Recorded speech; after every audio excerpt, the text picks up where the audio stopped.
아, 오늘 말씀은 어제 읽었던 요한일서를 한 번 더 읽겠습니다. 요한일서 2장 15절에서 17절.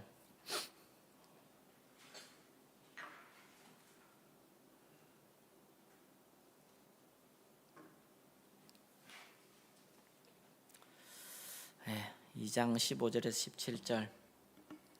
제가 한 절, 여러분 한 절, 마지막 절 같이 읽겠습니다. 이 세상이나 세상에 있는 것들을 사랑하지 말라. 누구든지 세상을 사랑하면 아버지의 사랑이 그 안에 있지 아니하니.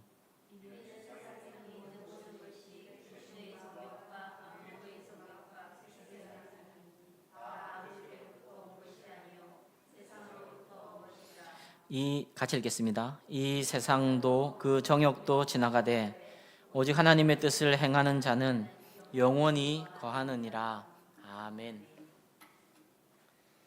이 짧은 세 구절 안에 사실은 우리가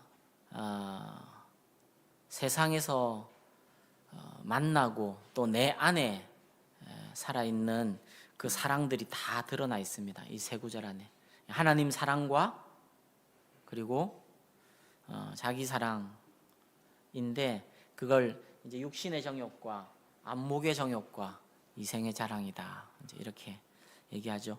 여러분, 이 구절이 유명해서 여러분 잘 아실 텐데, 그 이생의 자랑, 육신의 정욕과 뭐 쾌락도 될 수 있고요, 어떤 내 육신이 원하는 것, 그리고 안목의 정욕, 내가 보기 원하는 것, 그 이생의 자랑, 이런 것들이 있을 때 하나님의 사랑이 그 안에 있지 아니하다 하는 말씀을 우리가 가볍게 넘겨서는 안 되겠습니다. 그러니까 이게 비워지지 않으면 하나님의 사랑이 채워지지 않는 거예요. 하나님 왜 내게 이렇게 은혜를 안 주시나? 뭐 여러 가지 이유가 있을 수 있는데, 이 말씀에 근거하면 육신의 정욕과 안목의 정욕과 이생의 자랑의 그릇이 비워지고 깨끗하게 되지 않으면, 회개하고 정결케 되지 않으면 하나님의 사랑이 부어지지 않습니다. 하나님의 사랑이 능력이 없어서가 아니라 우리의 영혼 안에 가득 차 있으면 부어지지가 않는 것이죠. 그래서 어저께 우리 일반 인생, 사람 안에 역사하는 자기 사랑에 대해서 좀 살펴봤습니다. 좀 소극적인 것들을 주로 살펴봤어요. 막 적극적인 무슨 탐욕이나 쾌락이나 음란이나 이런 것들을 살펴보지는 않았고, 좀 소극적인 것, 이기심, 자기중심적인 것, 그리고 게으름,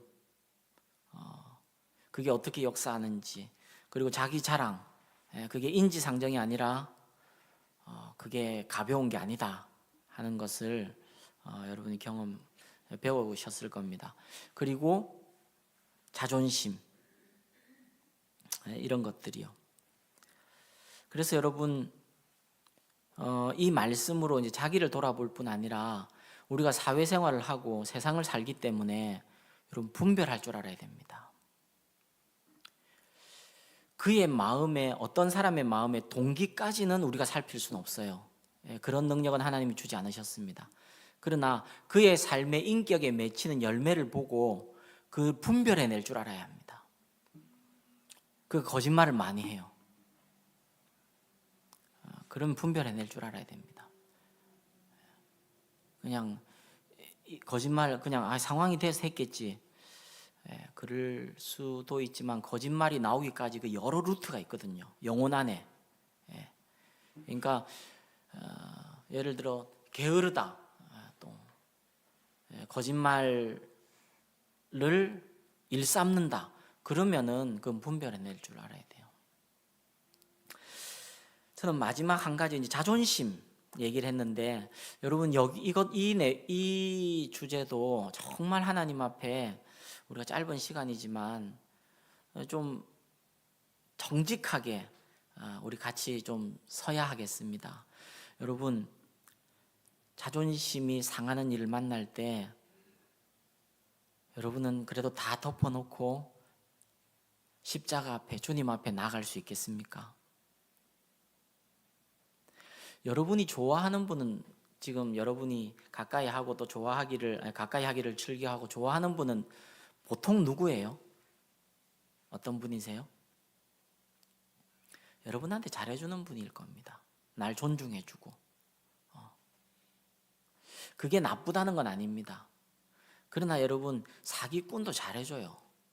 그러니까 분별할 줄 알아야 됩니다.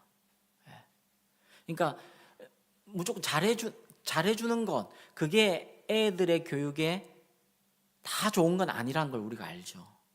그러니까 우리도 내가 이 사람을 좋아하는 이유가 내게 잘해주는가, 아니면 그가 의로운가, 그가 옳은가, 그것에 대해서 여러분 분별할 줄 알아야 되고, 사실 저를 포함한 우리 모두는 나한테 지속적으로 잘못한다, 그러면 사랑하기가 어렵죠. 우리가 사람이니까. 그러나 가정에서 또 교회에서 자존심이 상할 때, 그때 좀 한 템포 내려놓고 주님 앞에 나갈 수 있는가, 주님을 바라볼 수 있겠는가. 장사가 없지만 그 은혜를 구해야 합니다. 무슨 말씀인지 아시겠죠? 예를 들어 교회에서도요, 여러분 마음 상하는 거는 별거 아닙니다. 내 의견이 자꾸 안 받아들여지는 거예요. 예를 들면 그러면 한 2번 참다가 이제 한 4-5번째부터는 마음이 상하기 시작하다가 그 다음에는 나도 갚아줘야 되겠다, 이제 이런 생각이 들면서 교회가 이제 쑥대밭이 되는 거예요.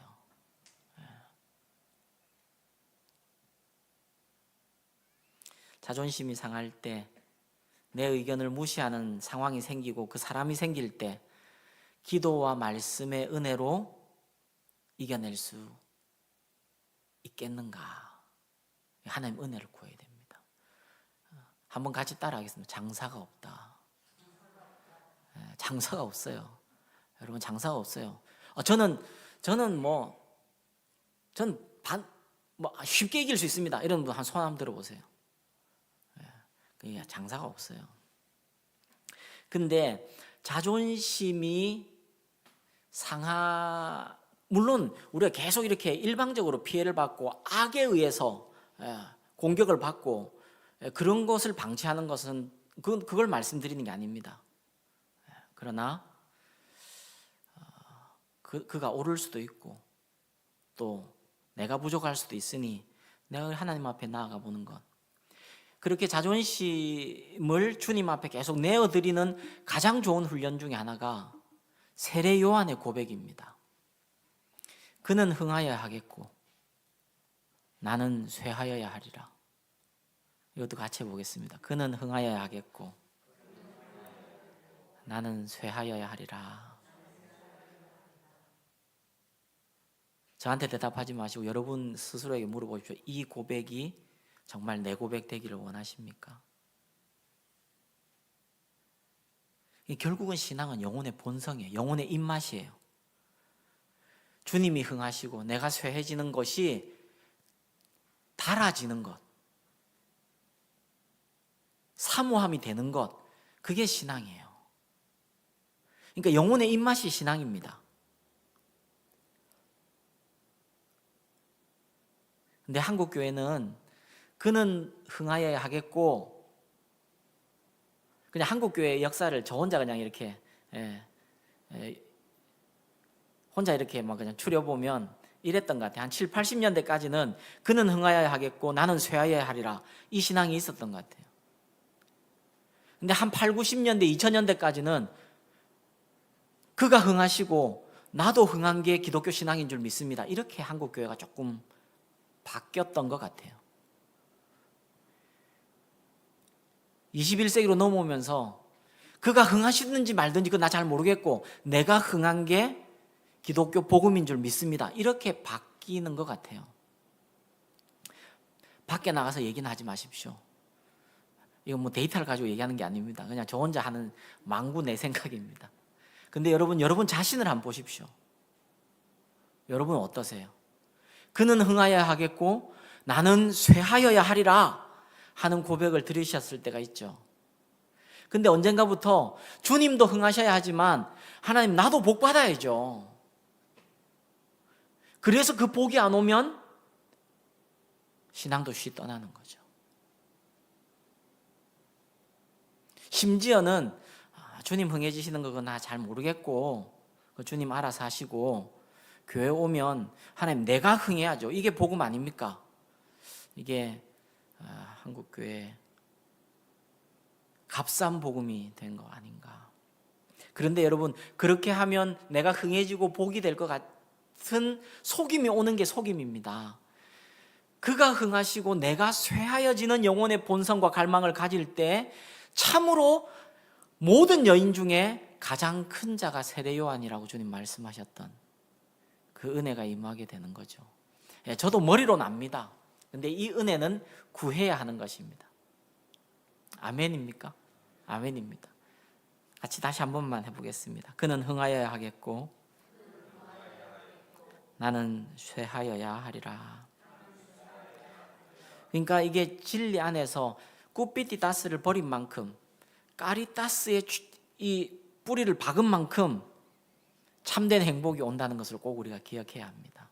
그래서 자존심을 버리는 훈련 중에 하나가 이름 없이 빛도 없이입니다. 이름 없이 빛도 없이.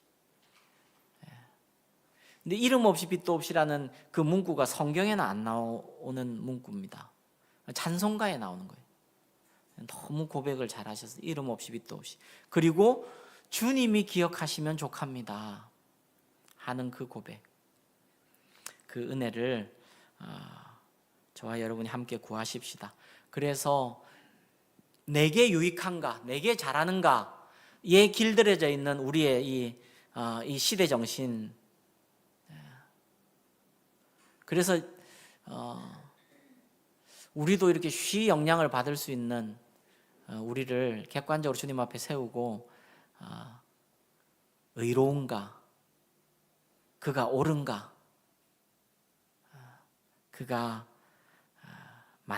맞는가에 대해서 우리가 계속 이렇게 기준을 세울 수 있어야 하겠습니다.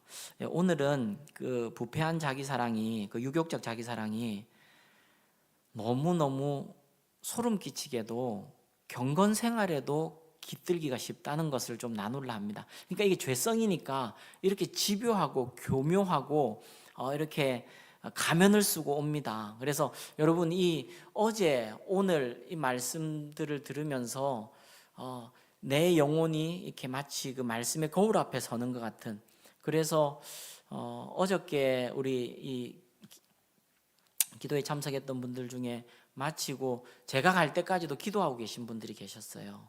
그래서 제가 그냥 문 열어놓고 가도 되겠다. 뭐 가져갈 것 뭐 전혀 없진 않지만 우리 교회가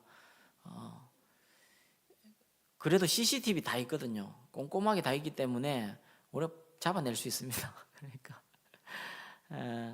근데 그 앉아서 기도하시는 분들의 마음이 제가 읽혀지더라고요.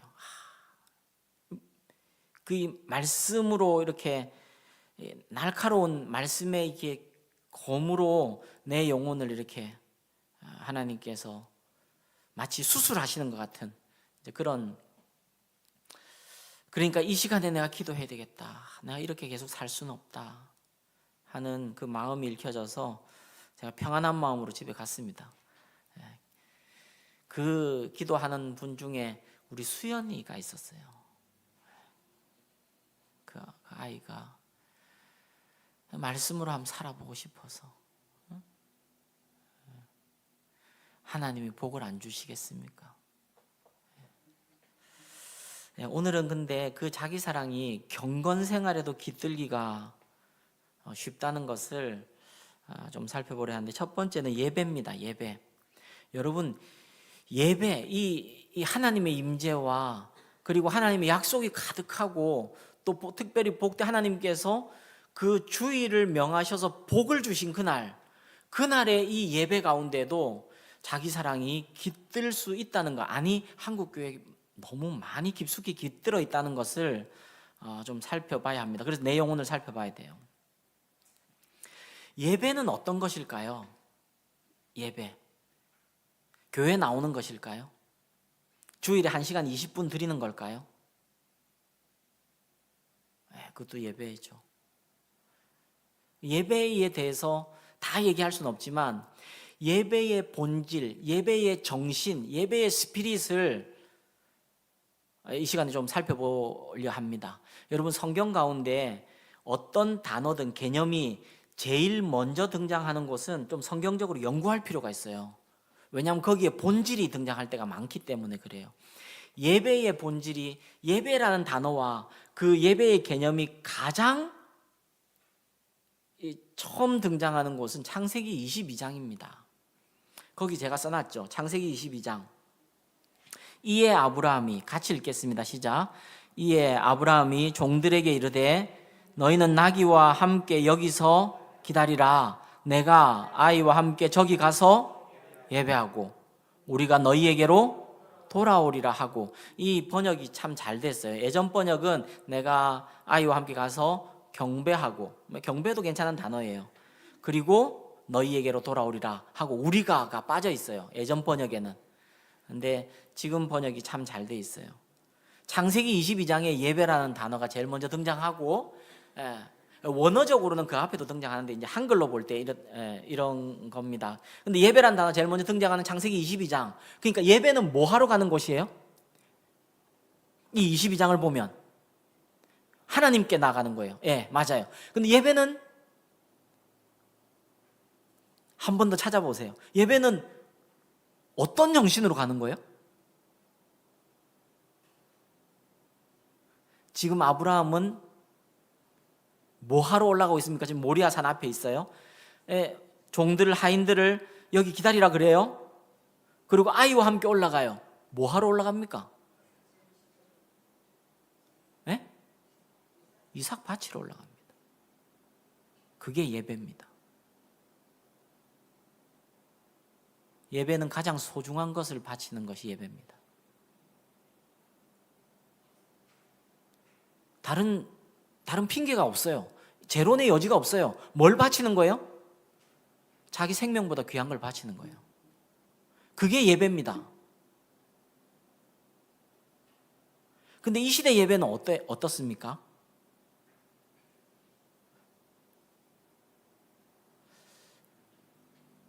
제 말이 뭐 다 맞는 건 아니지만 거의 맞을걸요. 이 시대 예배는 나를 만족시켜라. 내게 은혜를 끼쳐라. 치유를 경험하게 하라. 힘을 좀 달라. 위로와 소망을 달라. 나로 형통하게 하라. 그게 여러분 우리가 예배 나오는 이유 아닙니까?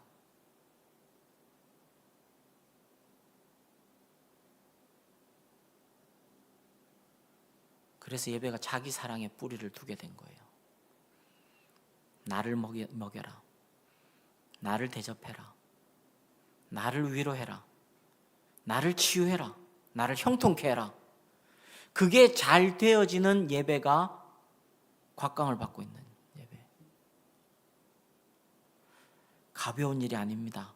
왜냐하면요, 우상 숭배가 뭐라고 출애굽기는 딱 못 받고 있냐면 출애굽기 20장 4절 같이 읽겠습니다. 시작.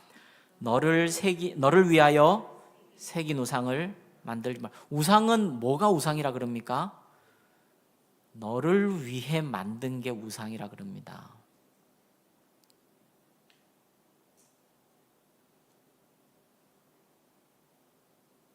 그러니까 예배는 나의 가장 소중한 것, 심지어는 내 생명보다 더 귀한 것을 하나님께 그냥 sacrifice, 희생으로 드리는 그 곳이, 거기서 하나님을 만나는 게 예배인데, 우리는 그 자리에서까지 나를 채우라 하는 이 메시지를 나도 모르게 우리는 꽤 오랜 시간, 그래서 좋은 예배, 안 좋은 예배의 이 기준이 거기에 여러분도 모르게 영향을 지금 받고 있는 겁니다.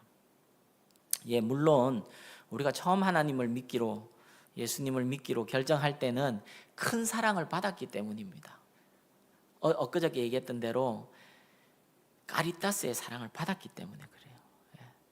세상에서 한 번도 받아보지 못한 그 그리스도의 그 사랑을 받았기 때문에요. 그리고 그 하나님의 눈빛을 본 거예요. 너의 하나님 여호와가 너의 가운데 계시니 그는 구원을 베푸실 전능자시라. 그가 너로 인하여 기쁨을 이기지 못하시며 너를 잠잠히 사랑하시며 그 눈빛을 봤기 때문에 이건 뭐 세상에서 경험 못한 사랑을 받은 거죠. 내가 확 살아나는 걸 경험했습니다. 이건 완전 천국이에요. 치유도 경험했습니다. 아무리 노력해도 안 되던 것들이 끊어졌습니다. 위로도 경험했죠. 살 소망을 가졌습니다. 하나님을 믿고 섬기는 게 너무 좋아서 나 같은 사람도 받아주시는 하나님의 그 사랑이 너무 감격스러워서 그래서 하나님 앞에 나온 겁니다. 하나님 사랑을 받았죠.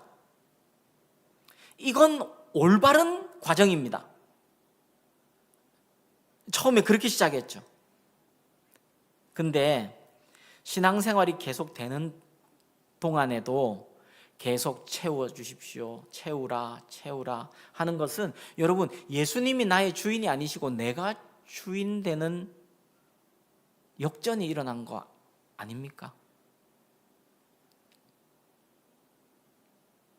계속 신앙생활이 계속 되는데도 이 자기 중심의 뿌리에만 머물러 있다면 마치 아이가 어릴 때 어머니 그러진 않죠. 엄마 밥도가 밥조의 사투리입니다.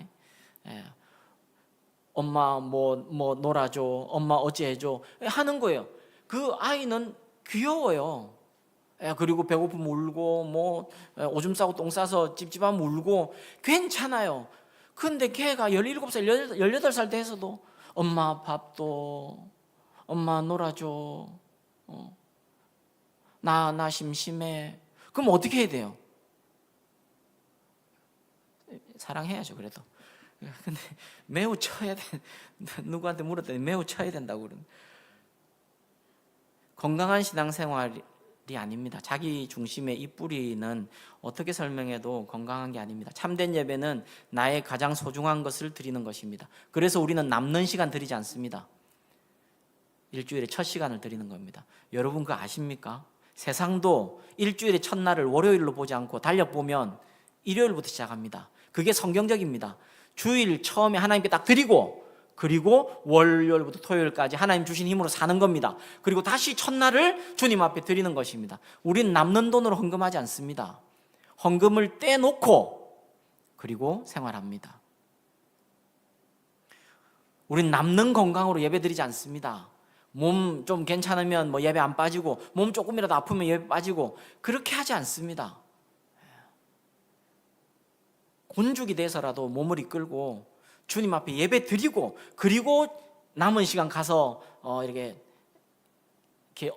퍼져 있더라도 그래도 하나님 앞에 예배 드리는 것 그 아픈 가운데도 하나님 앞에 나오는 것을 하나님께서 보통 때와 같이 이렇게 대우하실 리가 없으시죠. 옷도 가장 좋은 거 준비해서 다려서 그래서 입고 오는 거죠. 여러분 예배는 놀라운 축복인데요. 우리가 기억해야 할 것은 자기 중심성을 그 자기 사랑의 그 독소를 이렇게 치유하고 그리고 자기 중심성을 다시 온전히 하나님 중심으로 조율하는데 하나님이 예배라는 놀라운 은혜의 통로를 주신 거예요.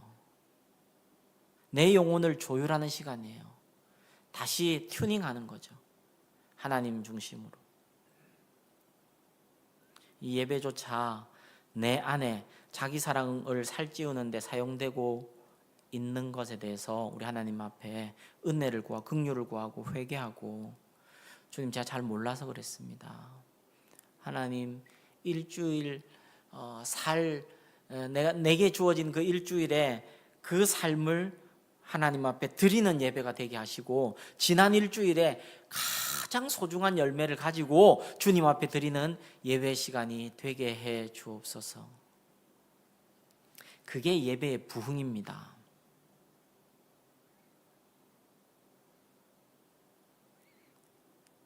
우리는 하나님께서 은혜 처음 주셨을 때 하나님께서 아무것도 주시지 않아도 우리는 기쁨으로 드릴 수 있었어요. 우리 예배를 감사하면서 사랑을 드리고 기쁨을 드리고.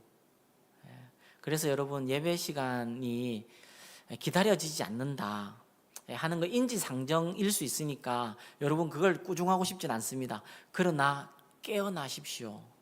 주일날 나올 때 의도적으로라도 기도하십시오.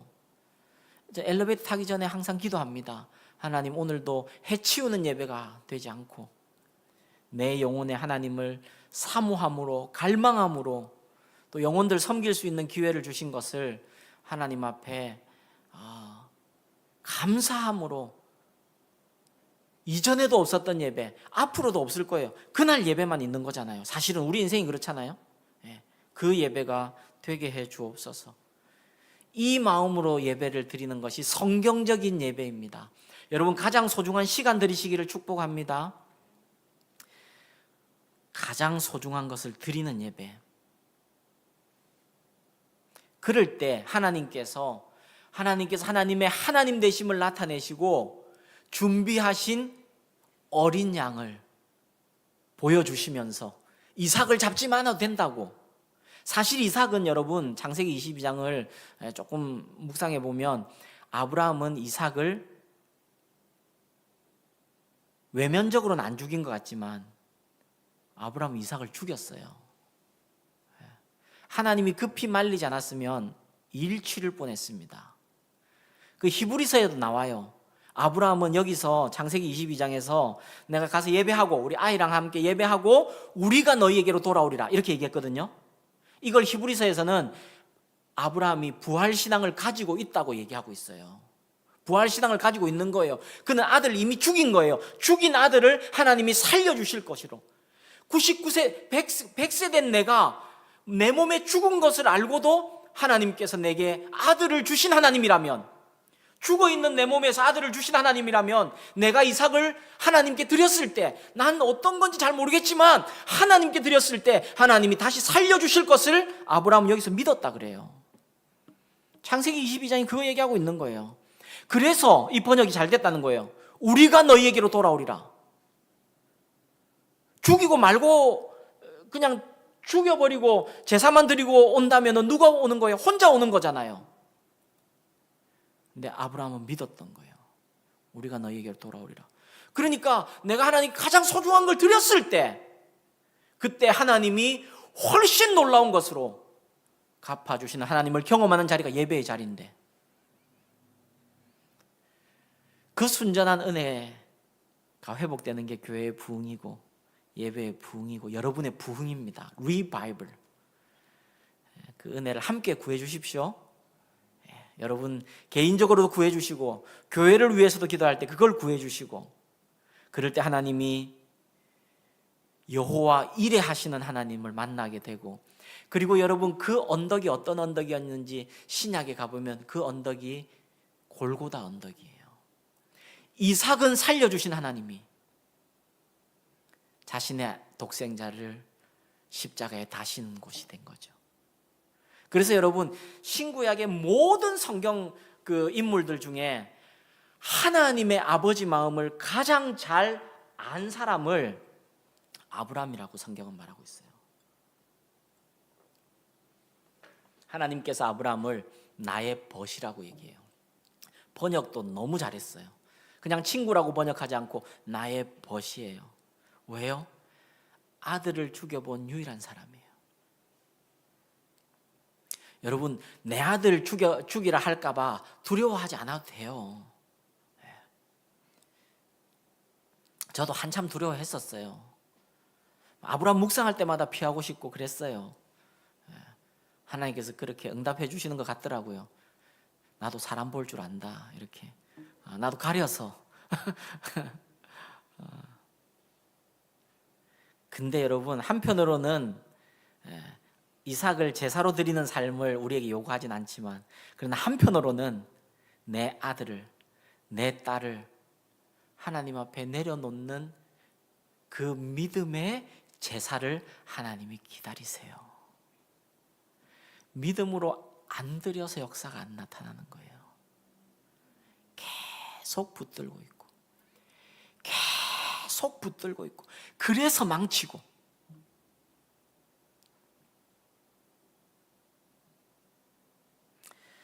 두 번째는 은혜 생활입니다.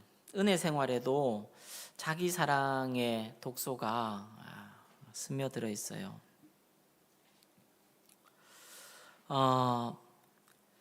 말씀과 기도인데요. 여러분, 말씀의 은혜를 받았다. 한국교회에서 여러분 뭐 자신을 생각해 봐도 되고, 여러분이 혹은 한국교회 성도님들이 오늘 말씀의 은혜 받았다. 그럴 때 대부분 어떤 케이스일까요?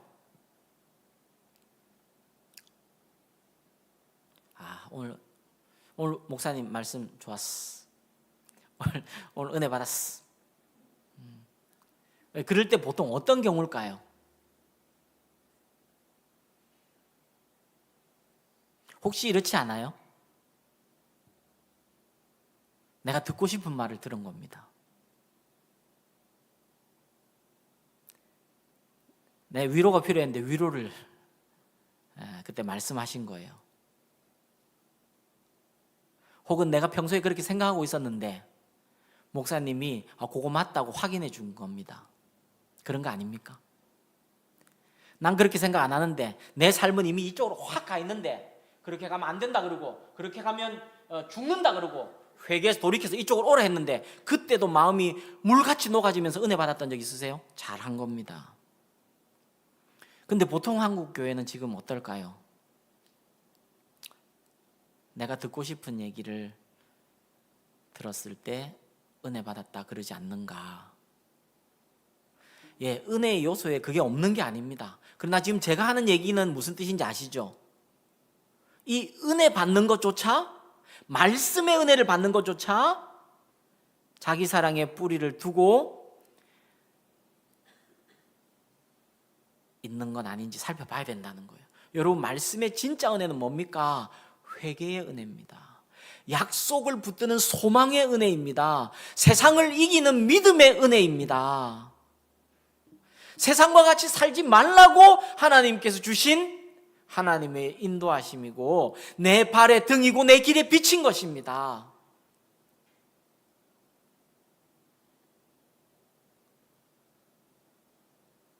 그래서 나는 목회자의 가장 큰 사명은 하나님의 뜻에서 나온 하나님의 말씀을 하나님의 심장을 통과해서 또 내 심장을 통과해서 이렇게 전해주는 게 가장 큰 사명이라고 그렇게 믿고 있습니다. 이 시대는 말씀이 어떤 기준에서 주로 평가돼요?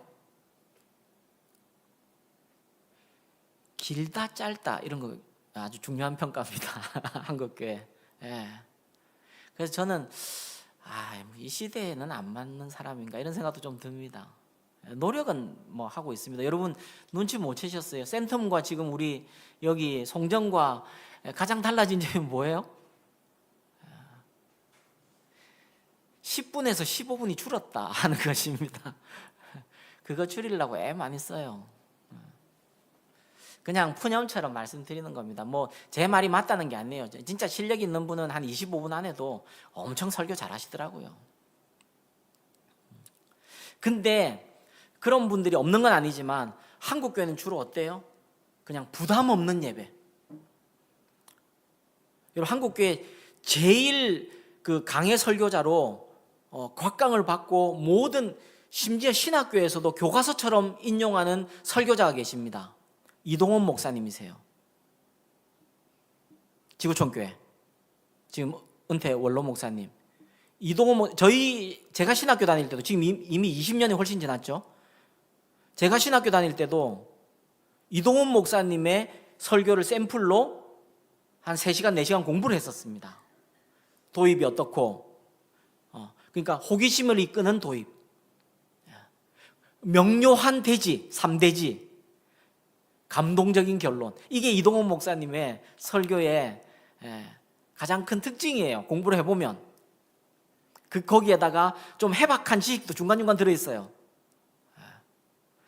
그러니까 이제 예배 마치고 나가는 분들이 그런 얘기 한대요. 아, 오늘 뭐 좀 얻은 게 있다, 막 이런 생각도 드신대요.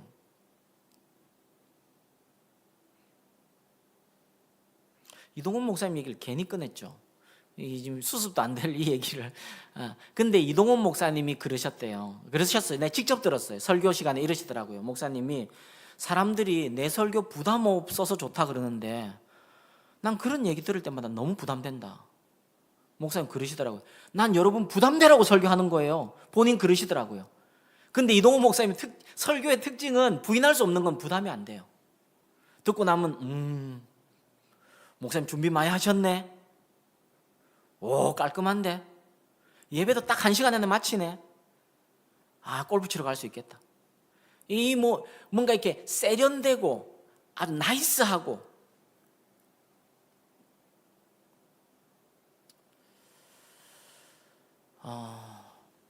저는 이동훈 목사님께서 친히 하신 말씀, 내 설교가 부담 없어서 좋다 그러는데 난 너무너무 부담된다 했던 게 진심이라고 저는 믿고 있고, 여러분 이 시대는 부담되는 설교하면 교회가 성장하지 않는, 그러나 여러분 우리 성도님들은 그게 부담되냐 안 되냐가 우리의 기준이 아니라 하나님의 말씀인가, 내가 그 말씀 앞에 순종할 건가 가 우리 교회의 문화가 되어서 이후에 우리가 영혼 구원해서 오는 사람들, 또 좋은 교회를 찾는 사람들에게 이게 진짜 신앙생활입니다 하고 같이 안내하는 우리 교회 기초가 쌓아졌으면 좋겠습니다. 기도의 은혜도 마찬가지예요. 기도는 어떻게 돼 있어요? 이것 주세요, 저것 주세요, 저것도 주세요. 이거 까먹으셨습니까? 요건 어떻게 하실 거예요? 매일 이거 청구서예요. 청구서. 앉으면 청구서예요.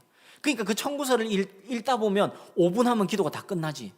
청구서를 계속 얘기할 수는 없잖아요. 그리고 5분짜리도 길어. 청구서 한 4-5개 얘기하면 한 2-3분? 얘기하고 많은 거예요. 기도가 1시간 기도가 할 수 있다. 그 3개가 안 열리는 거예요. 기도 어떻게 하면 기도 시간이 늘어날 수 있어요? 기도 많이 하는 분들 한번 다 대답해 보세요. 여러분 어떻게 하면 기도가 늘어날 수 있어요? 계속하면 늘어나요? 그렇다 치고 또 답해 주셔서 감사합니다. 기도는 어떻게 하면 늘어나요? 그래요. 남을 위해 기도하는 기도가 늘어날 때 기도가 늘어나는 거예요. 기도의 시간이 늘어나는 거예요. 그리고 그렇게 기도하다 보면 하나님의 마음이 부어지는 거예요. 여러분 하나님 나라에 대한 열정이 없이 기도하는 것, 그게 기도입니까? 네, 기도 맞습니다. 초보 기도예요. 네, 우리가 신앙이 어리면, 예를 들어 난 국화 같으면 그 기도 한 5분 하는 것도 난 너무너무 머리 쓰다듬어 주겠어요. 너 너무 잘한다. 난 눈에 넣어도 안 아프겠다. 난 막 그래 주겠어요. 그러니까 아까 다시 예를 들면 수아가, 우리 지율이가 엄마 밥 줘, 엄마 나 심심해, 엄마 나가 놀아줘, 뭐 이렇게 하면 이뻐요 안 이뻐요? 이쁘죠. 그 애들이 와서 주일날 올 때 지금도 좀 억지스러운 게 없지 않은 것 같은데 집에서 많이 가르치나 봐요. 목사님이 팔을 벌리면 억지로라도 뛰어가줘야 된다, 뭐 이제 이런 걸 가르치나 봐요. 애들이 얼굴에 나타나요. 그래도 애들이 이렇게 달려오면 그 세상이 이뻐요. 그 이제 안길 때 항상 그러더라고. 엉덩이를 이렇게 빼고 안기더라고. 그게 뭐 어쩌겠어요. 뭐 내가 저가부지 나인데. 근데 여러분 성도가 어릴 때는 그렇게 기도해도 오히려 하나님이 기뻐하세요. 내 힘으로 할 수 없는 걸 하나님의 역사가 임하도록 하는 게 기도거든요. 그런데 그 기도가 계속 거기에만 머물러 있으면 성장 없습니다. 생명 없어요. 역사 안 일어납니다. 그래서 역사 안 일어나는 거예요. 기도하다가 하나님의 마음이 부어져요. 하나님 나라에 대한 이 하나님 마음이 부어져요. 같은 우리 교회 식구에 대한 하나님의 마음이 부어져요. 내 기도처럼 기도하게 되어지는 거예요. 그 기도의 세계가 없는 사람은 기도의 세계가 있는 사람이 아니다. 1시간을 기도하든 2시간을 기도하든 또 그렇게 기도할 수도 없고요. 그런 사람은 혼내는 거 아닙니다. 나도 노력하는 것입니다. 저도 기도가 안 돼서 기도의 책을 보면서 기도에 대한 마음을 데펴가면서 기도하기도 해요.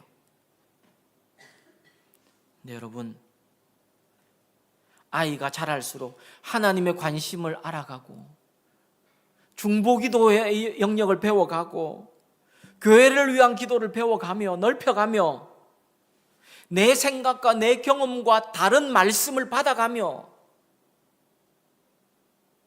내게 찔림을 주시는 말씀 앞에 내가 순종하며, 이게 은혜 생활의 까리타스의 축 위에서 은혜 생활을 하는 것이죠. 거기에 참된 순전함이 있고 치유가 있습니다. 헌금 생활이요, 세 번째는. 그래서 제가 이렇게 적어놨습니다. 말씀은 어디까지 나가야 되고요? 순종까지 나가야 되고, 기도는 어디까지 자라야 돼요? 하나님 마음까지 자라야 되는 거예요. 근데 여러분, 교회 오래 다녔다고 기도의 어른이 되는 게 아닙니다. 기도의 어른은 기도가 쌓여야 기도의 어른이 되는 거예요. 그러니까 교회에서 가끔 보면 애 어른 같은 기도를 들을 때가 있어요. 그러니까 몸과 이 키는 컸어요. 근데 다시요. 여전히 아직 덜 자랐어요. 아이예요. 근데 어른 흉내를 내는 기도요.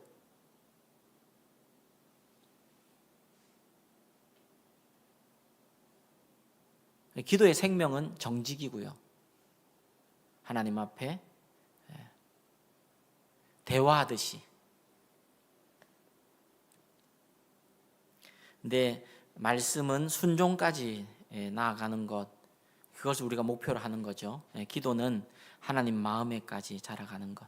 그러니까 지금 내가 여전히 내 기도의 초보구나, 그러면은 한 5분부터 시작하는 거예요. 기도의 생명은 뭐냐면 기도 시간에 하나님과 영적인 탯줄이 연결되어서 생명이 공급되는 거거든요. 그걸 다른 말로 기도줄이 잡힌다 그럴 수도 있고, 기도 가운데 하나님께서 마음을 부어주신다 이렇게 얘기할 수도 있는데, 어쨌든 기도의 탯줄이 잡힌, 여기서 그래서 양분이 와야 이 아이의 영혼의 기도가 자라는 겁니다. 그렇게 양분이 오려면 정직한 기도를 하는 거예요. 마음을 토하는 기도를 하는 거예요. 그러다가 하나님이 문을 열어주시면 기도를 조금씩 더 늘리는 거죠.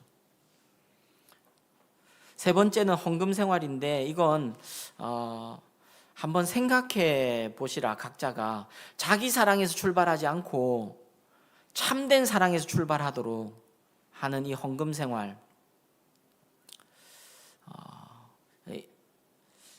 그렇게 좀 한번 생각해 보시라 이렇게 하고 일단 넘어가야 될 것 같아요. 내일 할지 안 할지 제가 조금 더 기도하면서 준비해 보겠습니다. 네 번째는 봉사입니다. 봉사 혹은 섬김. 이것도 자기 사랑이 너무 많이 오염돼 있어요. 한국 교회가. 봉사란 뭡니까? 섬김이란 뭡니까?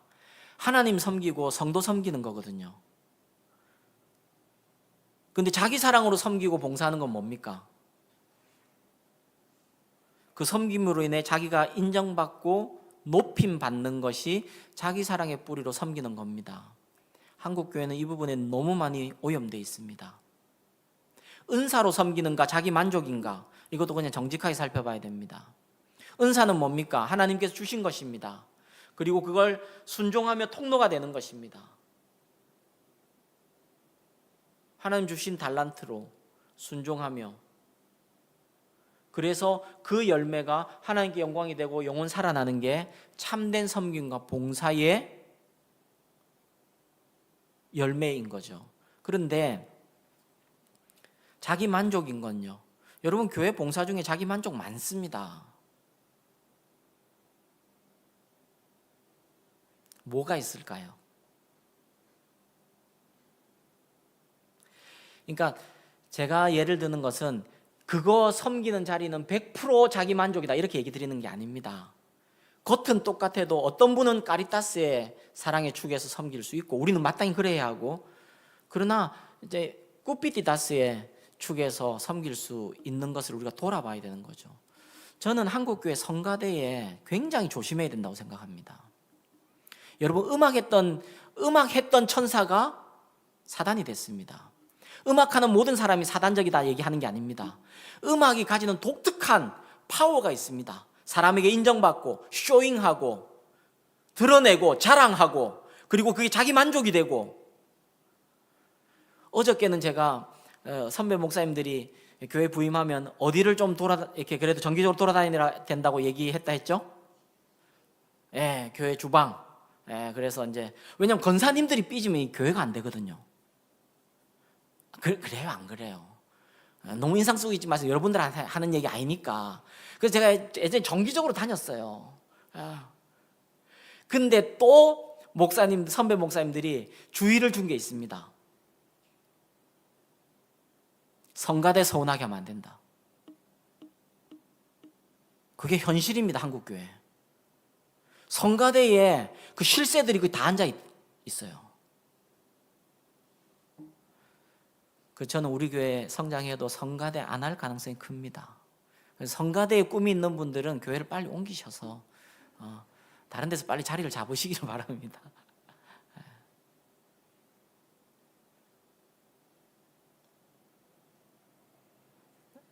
그냥 말 난 김에 솔직하게 말씀드릴게요. 교회 앞에 안내하는 것도요, 여러분 조심하셔야 합니다.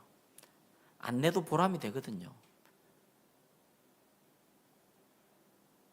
그리고 오는 분들 이렇게 하고 하는 것도 도움이, 그분들도 좋아하고.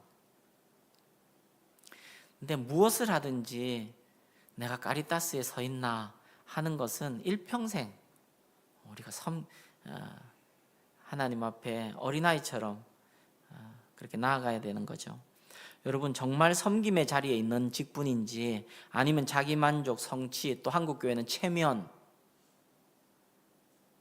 그래서 교회 옮기는 경우 여러분 한번 보십시오. 그냥 솔직하게 한번 보십시오. 그러면 자기 체면, 자존심이 상했거나 자기 체면이 확 깎였거나 이 부분에 대해서 마음을 추스릴 수 없을 때 그러는 경우 많은 거 아닙니까? 그리고 어디를 갑니까? 자기 대우해 주는 교회 갑니다. 그렇지 않습니까? 난 최근에 우리 한 가정 새로 옮기는 교회 거기를 간다 해서 난 진짜 너무 충격받았어요. 전 인간적으로도 너무 충격받았어요. 그럴 수가 있나?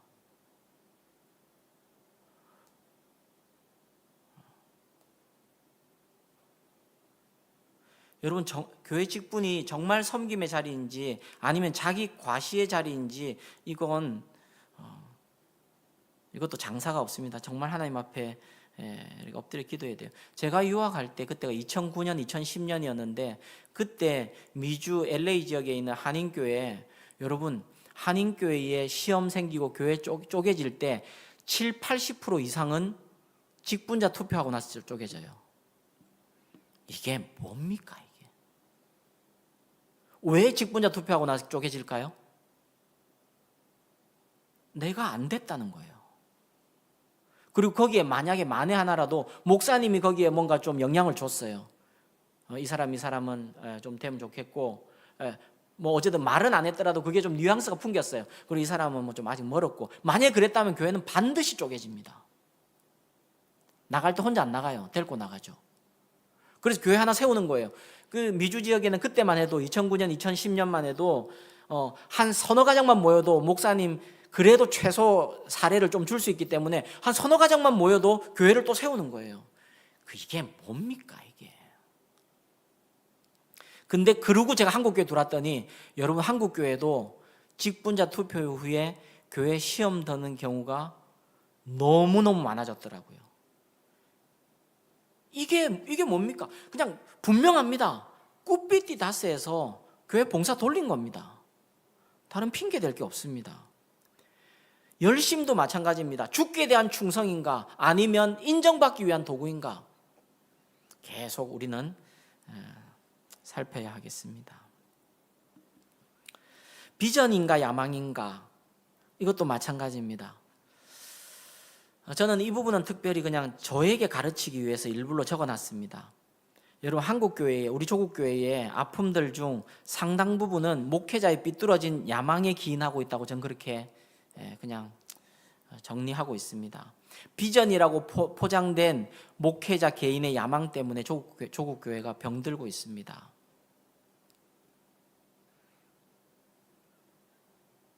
저는 하나님께 찾으시는 목회자는 비전이라는 이름으로 그럴듯하게 포장하는 사람이 아니라,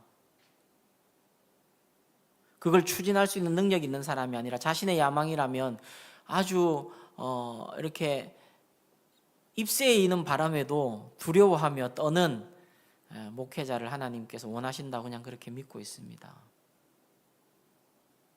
제가 그렇다는 건 아니고 그냥 그런 은혜를 구하고 있다는 거예요. 일평생 싸워야 되는 거죠. 목회자의 생명은 진실함이라고 저는 믿고 있습니다. 여러분, 목회자의 야망 때문에 교회 망가지는 경우 너무 많습니다. 그래서 보면요, 까딱 이렇게 유의하지 않으면 한 교회에서 20년, 30년 목회한 교회를 가보면 그 목사님의 왕국이 돼 있어요. 안 그렇습니까? 안 그런 교회 보셨습니까? 그래도 저는 봤습니다. 정주채 목사님은 왕국이 아니었습니다. 제가 미국에서 그때 만났다는 송광열 목사님도 그분의 왕국이 아니게 God's Kingdom, 하나님의 왕국으로 교회를 세워가고 계신 걸 봤습니다. 저는 그게 제 인생의 굉장한 자산이라고 그렇게 믿고 있죠.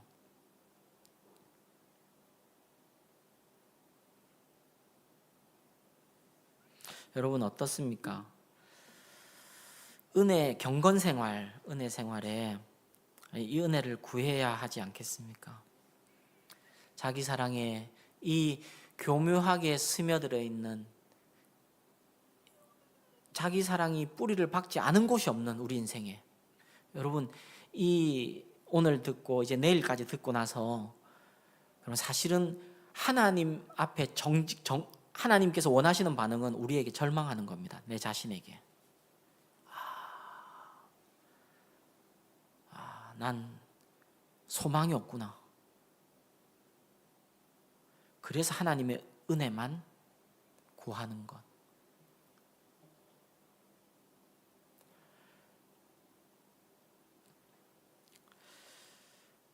여러분, 사실 기독교 복음은 뭡니까? 그건 거듭남의 복음이거든요. 거듭남의 복음에서 우리 성도님들께 제가 그래도 몇 번 강조를 자주 하려고 애쓰기 때문에 여러분 아시겠지만, 한국교회 복음은 어떤 쪽에만 치우쳐 있냐면 십자가의 속죄에 대해서만 치우쳐 있는 감이 있습니다. 예수 믿으면 죄사함 받습니다. 예, 그 맞습니다. 그 복음 맞습니다. 예수 믿으면 죄사함 받습니다. 정말 아무리 흉악한 죄라도 다 씻겨지고, 죄 없다 얘기하시는 게 칭의거든요. 칭의. 의롭다 하시는 거거든요. 왜요? 예수 그리스도와 내가 연합됐기 때문에, 예수 그리스도를 영접했기 때문에. 그러니까 죄가 없는 거예요. 하나님이 우리를 보실 때 예수 그리스도를 통해 우리를 보시는 거예요. 이게 구약의 굉장히 중요한 그림 언어로 나타나는데, 그게 지성소에 들어가서 그 언약궤 번제단 위에 피를 다 뿌리는 거예요. 그래야 그 언약궤를 열 수 있습니다. 어린 양의 피로 언약궤를 덮는 거예요.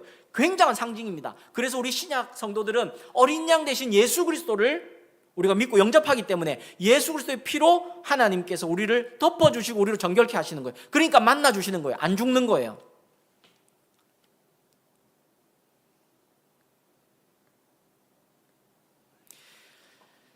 근데 이 속죄함이요, 까딱하면 죄를 처리하는 쓰레기 하치장, 계속 죄를 이렇게 갖다 버리는 거예요. 갖다 버리면 되니까, 용서해 주신다 했으니까. 쓰레기 하치장이라는 표현을 김용희 선교사님이 제가 아는 분 중에 제일 먼저 쓰셨습니다. 한국 기독교가 그렇게 돼 있는 거예요. 근데 여러분, 우리 기독교 신앙에는 그 죄에 대한 구원자, Savior, 구원자, 그 개념만이 구원 얻는 복음이 아닙니다. 항상 주님이 이게 성경은 얘기하고 있어요. 예수를 그리스도와 주님으로 영접하라고. 주님으로 믿고 영접하라고. Savior and Lord로. 구세주와 주님으로 영접하는 게 기독교 복음입니다. 구세주는 속죄함, 죄를 온전히 씻어주시는 구원자, 죄에서 구원해 주시는 구출자의 의미고, 주님은 나의 왕이십니다.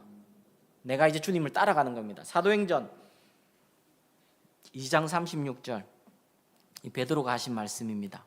그런즉 이스라엘 온 집은 확실히 알지니 너희가 십자가에 못 박인 이 예수를 하나님이, 같이 읽겠습니다. 시작. 하나님이 주와 그리스도가 되게 하셨느니라. 여기서 그리스도가 세이비어입니다. 구원자입니다. 근데 누가 되게 하셨다고요? 주가 되게 하셨다고. 우리 한국교회가 예수님을 믿고 영접한다 그럴 때 내 죄가 사함을 받았음을 믿습니다, 이것만 가르친 면이 있습니다. 그러니까 생활이 안 변하는 거예요. 거룩이 안 일어나는 거예요. 한국교회 교인이 25%가 된 적도 있습니다. 그리고 여러분, 그 영향력 있는 정치인들, 법관들, 검사들, 변호사들에게는 기독교인의 인구, 퍼센테이지가 30%에서 40%까지 갈 때도 있었습니다. 지금도 아마 30%가 넘을 거예요. 그게 뭔 말입니까? 교회를 다니면서 뭔가 어쨌든 깨어서 공부가 됐든지 뭐 어쨌든지 간에 좀 더 이렇게 사회적으로 성공할 수 있는 길이 조금 더 열렸었나 봅니다. 정치인들이 50% 가까이 될 때도 있었습니다. 그런데 그 정치인들 중에 기독교인도 7, 80%가 전보로 다닌다는 거 아니겠습니까? 왜요? 속죄는 해결됐는데 롤드가 안 바뀐 거예요. 주인이 안 바뀐 거예요.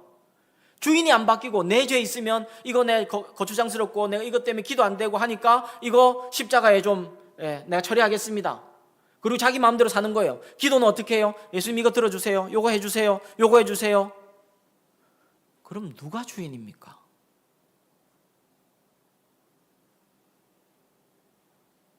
내가 주인이고 예수님이 진이 아닙니까? 알라딘 요술램프의 진이. 여러분, 겉으로 교회 다닌다고 표 찍어주고 이러면 안 됩니다. 우리 예전에 많이 속았어요. 그래도 좀 낫지 않겠냐? 그렇게 하면 안 돼요. 그리고 여러분, 교회 가서 쇼 하잖아요, 정치인들이. 우리 중에 누가 기도할 때 요 앞에 얹어가지고 요러고 기도하는 사람이 누가 있습니까? 우리 중에 예배 때. 근데 정치인 요러고 기도하잖아요. 안 봤습니까? 왜 그러는 거예요? 교회를 제대로 안 다녀봤으니까 그러는 거 아니에요. 그걸 분별해낼 줄 알아야지. 여러분 혼내는 거 아니에요. 그냥 나 세상 사람들한테 얘기하는 거예요 지금. 뭐 누가 유튜브 보지도 않겠지만 세상 사람들아, 우리 성도님들은 괜찮아요. 다 괜찮은지는 모르겠고 어쨌든 또. 근데 보십시오, 예수는 어떻게 영접해야 된다고요? 주와 그리스도로 영접하기. 오히려 미국 같은데요, 여러분 기독교 신앙 많이 부패했다 그러죠? 나이롱 됐다 그러죠? 가보세요. 훨씬 우리보다 잘 믿어요. 그들은 주와 그리스도로 믿거든요. 오히려 당신은 예수를 주님으로 영접했습니까? 이렇게 물어보지, 당신은 예수를 그리스도로 영접했습니까? 혹은 구원자로 영접했습니까? 이렇게 안 물어봐요. 당신은 예수를 주님으로 영접했습니까? 이렇게 물어봐요.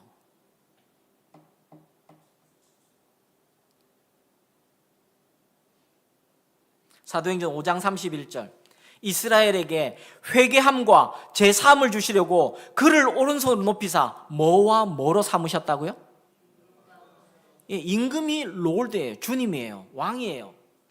구주가 세이비어예요. 그런데 여러분 이것도 아셔야 돼요. 그러면 구주로 영접하는 것과 주님으로 영접하는 게 다릅니까? 아니요. 이거 하나예요. 하나. 사실은 온전한 속죄를 경험한 사람은 그분을 주님으로 안 섬길 수가 없어요. 대충 속죄를 믿고 대충 그냥 그런 줄 알고 주님을 안 만나봤으니까, 속죄가 그렇다니까 머리로 들어서 동의하는 정도지 진짜 속죄를 경험 못한 거예요. 그러니까 주님으로도 안 섬겨.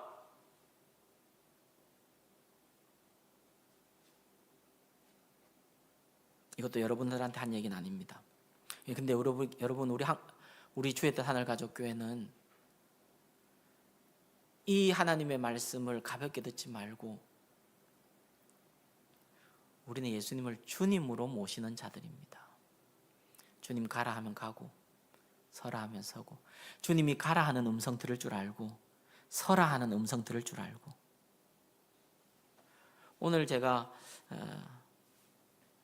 저도 요즘 막 뉴스를 너무 많이 봐가지고 기도가 잘 안 돼요. 요즘 막 자다가도 깨고 이럽니다. 그래서 이게 누가 그러더라고요. 내란성 수면 장애라 그러더라고요. 지금 우리 한국 이 사회가 내란성 수면 장애라 그래요. 그래가지고 자다가 깨면 예전에는 잤거든요. 근데 뭐 새로운 뉴스가 나왔나 싶어가지고 또 이게 보게 되니까 뭐 일상이 무너져요. 그래서 이제 그래도 날기새는 매일 할 수 있어서 감사하고 기도 자리도 매일 지켜서 저는 감사해요. 왜냐면 저는 일이 없으니까, 이게 일이니까. 근데 우리 성도님들은 참 힘들겠어요. 오늘 작정을 하고 그냥 유기성 목사님 설교, 또 다른 분 설교 그걸 들었습니다. 근데 오늘 유기성 목사님 그러시더라고요. 어느 전도사님이 찾아왔대요. 어떻게 하면 목회에 성공할 수 있습니까? 이렇게 물었대요.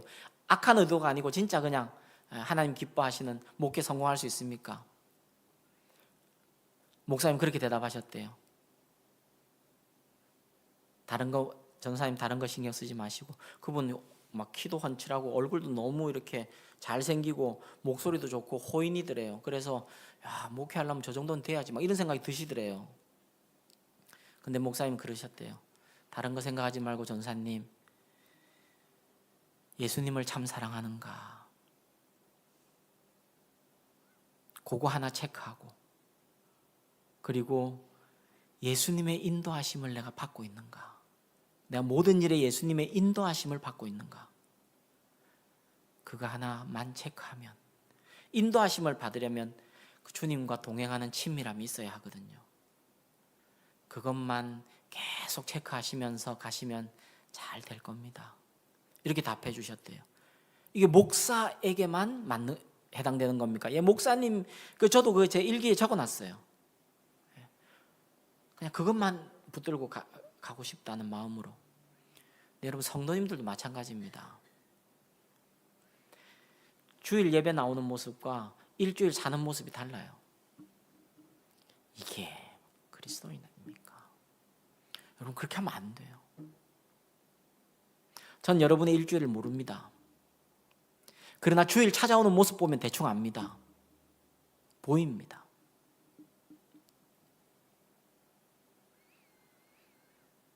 다시 예배로 돌아가서 주일의 예배는 가장 소중한 걸 드리는 거예요.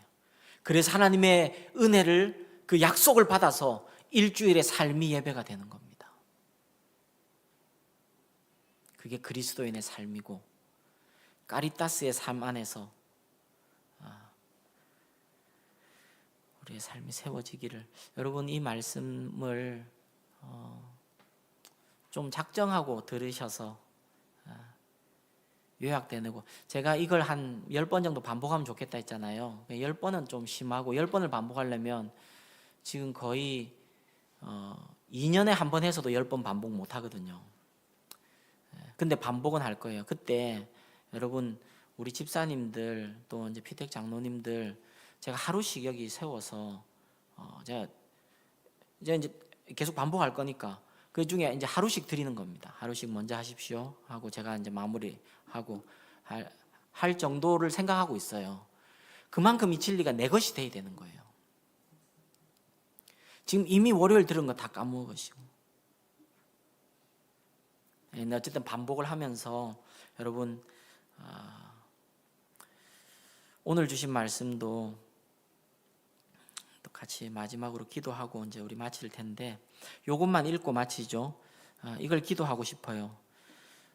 김남준 목사님이 그 고린도전서 13장 1절부터 3절까지를 강해하시면서 이렇게 써놓으셨어요. 우리가 첫날 읽었던 사랑이 없으면 아무것도 아니고 소리나는 구리와 울리는 꽹과리가 되고, 근데 모든 것을 구제하는 구제, 그리고 목숨을 내어주는 희생, 그것도 사랑이 없으면 내가 아무것도 아닙니다 한 그 구절을 가지고 이렇게 얘기하셨습니다. 우리 같이 한번 읽어보겠습니다. 시작. 사랑에 기반해서 행하지 않았다면 내가 섬기는 섬김은 귀해도 나는 하찮을 뿐입니다. 사랑 없이 섬기고 있다면 나는 차가운 도구일 뿐입니다. 이 균형이 참 탁월하시다 이런 생각이 들었어요. 참 놀랍다. 보십시오. 우리가 지금까지 전부 카리타스의 사랑으로 섬긴 건 아니잖아요. 그러면 뭔가 다 열매가 독소가 나타나고 다 뭐 가시 원건기가 자랐어야 될 것 같은데, 근데 그걸 통해서도 영혼이 살아났습니다. 그렇지 않습니까? 그건 내 섬김이 귀한 게 아니라 내 섬김을 받으신 하나님이 귀하신 거죠.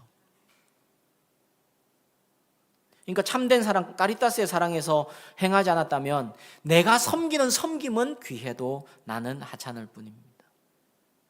우리의 기도는 나의 섬김도 귀하고 나도 주님 앞에서 헤아림을 받는 인생이 되는 것이 우리의 기도 제목이 되어야 하겠습니다. 우리 시간 같이 기도하고 마치죠. 오늘 주신 말씀 생각하면서 오늘도 또 기도하시도록 제가 뭐 막 분위기 잡거나 그렇게는 안 하겠습니다. 기타를 쳐도 여러분 기도에 도움이 안 되고 오히려 방해가 될 것 같아서 주님 앞에 기도하시죠. 오늘 주신 말씀 생각하면서 나의 경건 생활에는 꾸피디다스가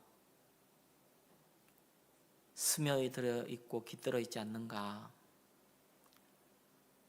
하나님 앞에 생각날 때마다 그것을 죄로 인정하고 주님 저를 긍휼히 여겨달라고. 여러분의 기도를 하나님이 사용하실 것입니다. 여러분을 향한 제 기도도 사용해 주시지만 하나님이 기뻐하시는 것은 여러분의 진실한 기도입니다. 우리 같이 기도하겠습니다.